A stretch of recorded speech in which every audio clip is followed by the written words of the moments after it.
বুথের 100 মিটারের মধ্যে যেখানে লাইনে দাঁড়ানো হচ্ছে নির্বাচনের সেন্টার ভোটিং সেন্টার, সেখানে 100 মিটারের মধ্যে লিফলেট বিতরণ বা এই ধরনের ক্যাম্পেইন সেগুলো নিষেধাজ্ঞা ছিল।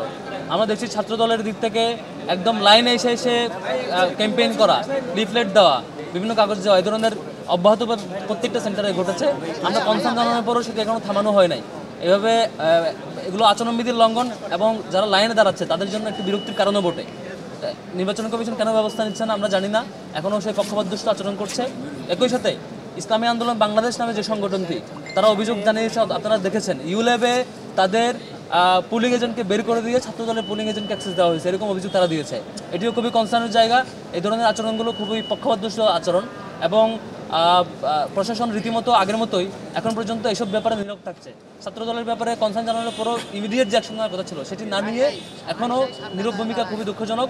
এরপর আমরা ঢাকা বিশ্ববিদ্যালয়ের শিক্ষার্থীদেরকে অনুরোধ করব, এই ডাকসু নির্বাচন আপনাদের জন্য, সকল শিক্ষার্থীর জন্য, যে শিক্ষার্থীরা নিজেদের মতামত ব্যক্ত করতে আসবে।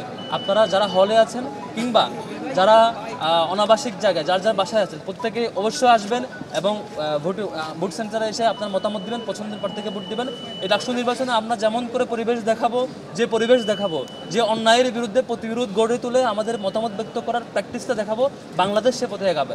আমরা যদি ভালোভাবে দেখাতে পারি যে গণতান্ত্রিক প্র্যাকটিসটা ঠিকভাবে করা যায়, আমরা যদি দেখাতে পারি যে কোনো অপশক্তি অপতৎপরতাকে রোধ করা যায়, আমরা যদি দেখাতে পারি আমাদের স্বাধীন মতামত ব্যক্ত করে পছন্দের প্রার্থীকে জিতিয়ে নিয়ে আসা যায়, আমরা যদি দেখাতে পারি আমাদের যে প্ল্যানে থাকুক না কেন, যে চক্রে যে প্ল্যানে থাকুক না কেন, আমরা শিক্ষার্থীরা যার যার জায়গা থেকে যার যার অধিকার থেকে প্র্যাকটিস করবে, অন্য কেউ একজন বাজে প্র্যাকটিস করতে পারবে না, সেটুকু দেখাতে পারলে তবেই বাংলাদেশ সে পথে আগাবে।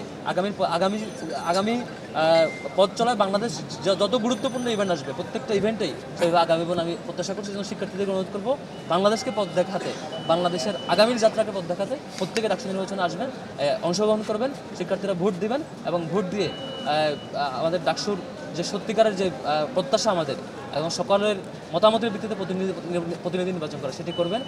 ফলে আমরা যদি সবাই মিলে অংশগ্রহণ করি, সবাই মিলে আসি, যারা অন্যায় করতে চায়, যারা অপতৎপরতা চালাতে চায়, যারা প্রশাসনকে ব্যবহার করে, তাদের দলীয় লোকজনকে ব্যবহার করে অন্য প্র্যাকটিস করতে চায়, তারা নিশ্চয়ই ব্যর্থ হবে।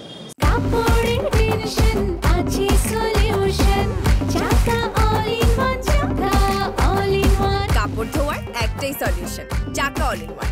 আমরা বারবার জানিয়েছি, এখনো ব্যবস্থা নেয় নাই এবং ইসলামী আন্দোলন বাংলাদেশ তারাও তাদের পুলিং এজেন্টকে বের করে দেওয়ার যে ঘটনা, ইসলামী ছাত্র আন্দোলন বাংলাদেশ তাদের পুলিং এজেন্টকে বের করে দেওয়ার যে ঘটনা, সেই ঘটনায় তারা বারবার ফোন দিয়ে জানিয়েছে, এখনও তারা সেই ব্যবস্থার ফিডব্যাক পায়নি। এটি তারা একটু আগেও জানিয়েছে, তারা এখনও ফিডব্যাক পায়নি এবং তাদের পুলিং এজেন্ট এখনও সেখানে ঢুকতে পারেনি।